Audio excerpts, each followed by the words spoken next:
ایک بار ایک ٹرین سے میں اتر رہا تھا، ایک نوجوان نے، میلاد کا دن تھا 12ویں شریف کا، اس نے مجھ سے پوچھا کہ کوئی ایسا عمل بتا دیجئے جو رسول اللہ کو خوش کر دو۔ سبحان ربیع الاول شریف میں آپ بھی کمکمے لگاتے ہوں گے، سجاتے ہوں گے نا گلیاں، جلوس بھی نکالتے ہیں، ساری چیزیں کرتے ہیں، لیکن کچھ کام اور بھی ہیں تمہارے ذمہ۔ اسٹیشن میں تھے، ریلوے اسٹیشن سے اتر رہے تھے، میں نے اس نوجوان سے کہا بیٹا اگر کچھ کرنا ہے تو دیکھو ہم اسٹیشن پہ ہیں، جاؤ کوئی بوڑھا یا کوئی کمزور ہو جس کا سامان بھاری ہو تو اٹھا لو، یہ میرے نبی پاک کے اخلاق حضور کی سنتوں میں سے اور حضور کے اخلاق کریمانہ میں سے یہ بات تھی۔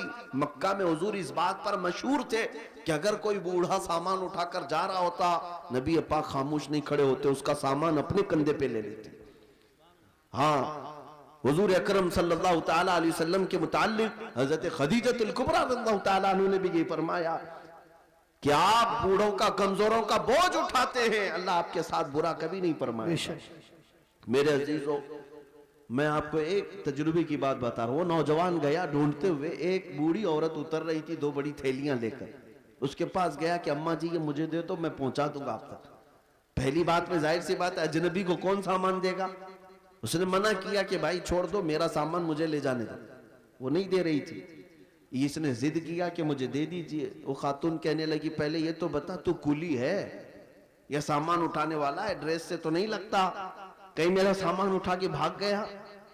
اس نے حقیقت بتائی، اماں جی بات یہ ہے کہ آج 12 ربیع الاول ہے، سبحان ہمارے پروفیٹ محمد صلی اللہ تعالیٰ علیہ وسلم کا جنم دن ہے، اور ہمارے نبی پاک صلی اللہ تعالیٰ علیہ وسلم بوڑھوں کا اور کمزوروں کا بوجھ اٹھاتے تھے۔ ان کی یہ عادت تھی، میں چاہتا ہوں کہ ان کی وہ ادا پر میں عمل کر کے ان کو خوش کر دوں۔ سبحان سبحان اس عورت کے دل پر یہ بات لگی، وہ نان مسلم تھی، اس نے سامان اٹھا لیا، جہاں تک جانا تھا وہ خاتون کے ساتھ گیا، ٹیکسی کیا اور بھیج دیا، نمبر شیئر کر لیے تھے، وہ عورت چلی گئی سامان لے کر۔ میرے عزیزو 6 مہینے گزر گئے اسی طرح سے۔ وہ نوجوان مجھ سے کہتا ہے کہ مجھے تو خبر نہیں تھی، بات آئی گئی ہو گئی، ایک بار اس طرح سے کسی کی مدد کر لیا، لیکن 6 مہینے کے بعد وہ ایک خاتون جو کرسچن تھی وہ فون کر کے کہتی ہے کہ بیٹا کیا حال چال ہے، تجھے یاد ہے ہم اسٹیشن میں ملے تھے اور تو میرا سامان اٹھایا تھا؟ کہا ہاں اماں جی یاد ہے۔ کہا کہ پچھلے 6 مہینے سے میں تیرے نبی کی سیرت ہی پڑھ رہی ہوں، سبحان اللہ، سبحان تو نے مجھے ان کی طرف ڈائیورٹ کر دیا، اور ہر دن ان کی بات پڑھتی ہوں تو مزہ کچھ اور ہی آتا ہے، سبحان لطف کچھ اور ہی آتا ہے۔ عزیزان گرامی وقار، آج بھی دنیا تمہارے نبی کو اگر پہچانے گی تو تمہارے اخلاق سے پہچانے، بے شک، سبحان تمہارے کردار، مانو اپنے نبی پاک، بے شک۔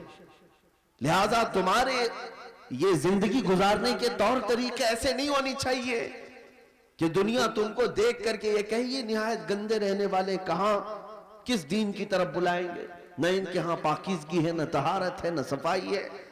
آج نشہ اگر کہیں بکتا ہے تو لوگ تمہاری طرف اشارہ کرتے ہیں، بے شک، پتہ پوچھو کہ نشہ کہیں ملتا ہے تو مسلمان محلوں کی طرف اشارہ کر دیں گے، کرتے بھی یہی ہیں، بیچتے بھی یہی ہیں۔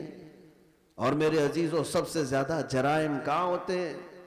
لوگ تمہاری طرف اشارہ کرنے لگتے ہیں۔ میں یہ نہیں کہتا کہ ہم جرائم پیشہ ہیں، لیکن تم غیروں کی سازشوں کے نظر ہو گئے۔ بے شک۔ ایک بادشاہ نے اپنے وزیر سے پوچھا تھا میری کرسی لمبی دیر تک مجھے قائم رکھنا ہے، کیا کروں؟ وزیر چالاک تھا، اس نے کہا روز روز نئی اسکیمیں دیتے رہو گے، کھائیں گے پھر پوچھیں گے تمہیں کہ پھر نئی اسکیم کیا آئی ہے۔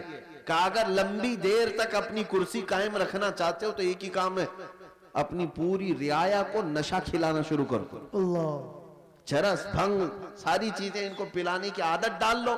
بادشاہ نے پوچھا ایسا کیوں؟ کہا جب یہ سب نشیڑی ہو جائیں گے تو کب تمہاری کرسی کی طرف دیکھیں گے؟ جی، ان کو ان کا نشہ مل جائے گا، بس وہ سوچیں گے بھی نہیں کہ کون حکومت کر رہا ہے، کون کرسی پہ بیٹھا ہے۔ جی، اس فارمولے پر دنیا آج بھی عمل کرتی ہے۔ جی، اگر حق بات کوئی جماعت دنیا میں کرتی ہے تو وہ میرے مصطفیٰ کے غلاموں کی جماعت۔ بے شک، بے شک، دنیا کو یہ پتا ہے کہ یہ اگر اٹھ گئے تو کرسیاں بھی ہلاتے ہیں، بے شک، یہ اگر اٹھ گئے تو حق بات کے اعلان کے لیے اپنی گردنیں بھی لٹا دیتے ہیں، کٹا دیتے ہیں۔ بے شک اس لیے پوری دنیا نے طاقت یہ لگائی کہ ان کے محلوں میں نشہ زیادہ رہے، ان کے محلے میں عیاشی زیادہ رہے۔ یہ سارے فیشن کہاں سے شروع کیے جاتے ہیں آپ کو پتا ہے؟ آج سعودی عرب پوری دنیا کا ٹارگٹ بنا ہوا ہے، اسرائیل وہاں اترا ہوا ہے، امریکہ وہاں اترا ہوا ہے، رشیا، یوکے سب وہاں اترے ہوئے ہیں۔ ہم تو اسے مرکز اسلام مانتے ہیں، مکہ مکرمہ اور مدینہ طیبہ ہونے کی وجہ سے، اس لیے نہیں کہ بادشاہی حکومت ہے، لیکن جن کو پوری دنیا میں اپنے فیشن پھیلانا تھا پھیلا دیتے، لیکن عرب میں کیوں گئے؟ اس لیے کہ انہیں پتا ہے۔ بہت زمانے پہلے اقبال نے کہا تھا، یورپ اگر کسی بات سے گھبراتا ہے نا مسلمانوں سے، تو کس بات سے؟ یہ فاقہ کش موت سے ڈرتا نہیں ذرا، بے شک روح محمدی اس کے بدن سے نکال دو، اللہ روح محمدی اس کے بدن سے نکال دو۔ عرب کو دیکھ کر کے عجم کے تخیلات اسلام کو حجاز و یمن سے نکال دو۔ جی بے شک یہ اقبال نے بہت پہلے 100 سال پہلے کہا تھا، آج اس پر دنیا عمل کر رہی ہے۔ پورے سعودی کو یہودی بنانے میں کوئی کسر نہیں چھوڑی جا رہی۔ بے شک ڈانس کلب وہاں آج سینکڑوں سینما ہال کھول دیے گئے سعودی عرب میں۔ جی مکہ مکرمہ اور مدینہ طیبہ میں بازاروں میں نشہ پہنچا دیا گیا۔ جی میں نے خود دیکھا ہے، اگرچہ وہاں پر موت کی سزا رکھی گئی لیکن وہاں تک بھی پہنچا دیا۔ نشہ کا مطلب صرف سگریٹ بیڑی کی بات نہیں کر رہا ہوں، کوکین، افیون، ہیروئن جیسی نشہ کی چیزیں پہنچا دی گئی۔ ننگے پن کو رواج دیا جا رہا ہے، نئی نئی بیچ بنا کر کے سمندر کے کنارے ننگے جس طرح لیٹتے ہیں، دنیا یہ چاہتی ہے کہ محمد عربی کے غلام بھی اسی طرح ننگے لیٹے۔ اللہ وہ حدیث صادق آ گئی، میرے آقا نے فرمایا تھا، یوشک ان تداعى علیکم الامم کما تداعى الاکلۃ الی قصعتها۔ حضور فرماتے ہیں قریب ایک زمانہ آئے گا، تم دیکھو گے ساری قومیں میری امت پر جھپٹ پڑیں گی جیسا بھوکا برتن پہ جھپٹتا ہے۔ بے شک یہ سب کے ٹارگٹ ہم ہی بنے ہوئے آج۔ اخلاق تمہارے اندر سے نکالنے کے لیے کیا کیا کیا جا رہا ہے جانتے؟ یہ انٹرنیٹ اس طرح سے آسان کر کے تمہارے ہاتھوں میں دیا گیا، اور نوجوان کو آزادی کے نام پر کھلا چھوڑ دیا گیا۔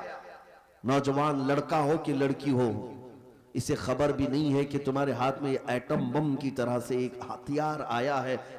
یہ ہو سکتا ہے دنیا کو نہ تباہ کرے، لیکن تمہارا ایمان اور اخلاق مکمل تباہ کر رہا ہے۔ بے شک ایک دو نہیں، سینکڑوں نوجوانوں کے میسج میرے پاس ہے جنہوں نے 25 سے 30 سال کے بیچ میں ہی اپنی جوانی برباد کر لی۔ بے شک کیا کرتے کیا تھے؟ اس موبائل کی دنیا میں داخل ہو کر انہیں ایسا لگتا ہے اب کوئی نہیں دیکھ رہا ہے، پورنوگرافی کرتے رہو، بے حیائی کی فلمیں دیکھتے رہو، ننگی تصویریں دیکھتے رہو۔ میرے عزیزوں، میں نے ایک ڈیٹا نکالا تھا لاک ڈاؤن کے موقع پر، اس میں جو انٹرنیٹ میں سرچ کرنے کا جو ڈیٹا آتا ہے کہ کس چیز کو کتنی بار سرچ کیا گیا ہے، تو پتہ ہے آپ کو حیرت ہوگی، ایک رپورٹ آئی ہے اس لاک ڈاؤن کے بیچ میں 95% اگر نیٹ میں کوئی چیز سرچ ہوئی ہے تو پورنوگرافی، اللہ گندی تصویریں اور ننگی تصویریں دیکھنے کے لیے سب سے زیادہ سرچ کیا گیا ہے۔ یہ کیا ہو رہا ہے؟ آپ کو اندازہ بھی ہے کہ دنیا تمہیں تباہی کے کس دہانے پر لے جانا چاہ رہی ہے۔ میں آج یہ باتیں کھل کر اس لیے عرض کر رہا ہوں کہ اگر آج تم بیدار نہیں ہوئے، کل تمہارے آنے والے بچے یہ نہ پوچھیں کہ محمد کس کا نام تھا۔ معاذ اللہ رب العالمین۔ قرآن کیا چیز ہے؟ کیونکہ میں نے یہ جدہ میں، عرب میں، سعودی عرب میں ایک شیخ کو کہتے ہوئے سنا، عربوں نے اپنے بچے آسٹریلیا میں، امریکہ میں پڑھنے کے لیے بچپن میں ہی ڈال دیے تھے، اور جب بچے وہ جوان ہو کر کے آئے تو اپنے باپ سے اس بات پر لڑنے لگے کہ اللہ ایک ہی کیوں ہے۔ یہ کہاں کی بات کر رہا ہے؟ عرب کی بات کر رہا ہوں۔ آج یہاں کے بھی حالات کوئی دیگر نہیں ہیں، تم نے بھی بچے پیدا ہوتے بولتے ہی دوسروں کی جھولی میں ڈال دیا۔ تم یہ چاہتے ہو کہ میرا بچہ فر انگریزی بولنے لگے تو بہت بڑے کمال کا بچہ ہے، بہت پہنچا ہوا بچہ ہے۔ تمہیں پتہ ہی نہیں کہ دنیا اپنے قدموں میں غلام بنانے کے لیے سارے ہتھیار لا کر رکھ چکی ہے، لیکن پھر بھی میں اپنی اس کشت ویراں سے مایوس نہیں۔ اس دنیا نے جو کرنا تھا سب کر لیا ہے. آپ کو پتا ہے ہر اسکول میں ایجوکیشن میں سیلیبس بدل کر کے کیا کیا چیزیں زہر کے طور پر ڈالی جا رہی ہیں, کیا کیا چیزیں ڈالی جا رہی ہیں. مسلمان بچوں کے ایمان کب کے تباہ ہو جائے. ایک اسکول کے ایک کتاب میرے پاس لائی گئی تھی, کافی سال ہو گئے, جس میں چوتھی یا پانچویں کی یا تیسری کی, اس میں انگلش میں ایک پوئم تھی جس کا مطلب یہ ہوتا تھا کہ خدا کبھی کبھار اترتا ہے, انگلش میں گاڈ اترتا ہے اور بیچ پر ناچنے والیوں کو غور سے دیکھتا ہے, استغفر اللہ. کبھی وائن پیتا ہے, نعوذ باللہ من ذالک. یہ بچپن کے ان دماغوں میں اگر یہ چیز جائے. میں کتاب تلاش کرتا رہا, مجھے نہیں ملی. کسی صاحب نے کہا تھا کہ کوئی ٹیچر یہ پڑھا رہی تھی اسکول میں, اگر یہی سارے معاملات رہے تو میرے آقا کی وہ حدیث بھی صادق آتی, کل مولود یولد علی الفطرہ وابواہ یہودانہ او یمجسانہ او ینصرانہ. ہر پیدا ہونے والا بچہ اسلام کی فطرت میں پیدا ہوتا ہے, لیکن اس کے ماں باپ اسے یہودی بنا دیتے ہیں, عیسائی بنا دیتے ہیں, یا آگ کا پجاری بنا دیتے ہیں.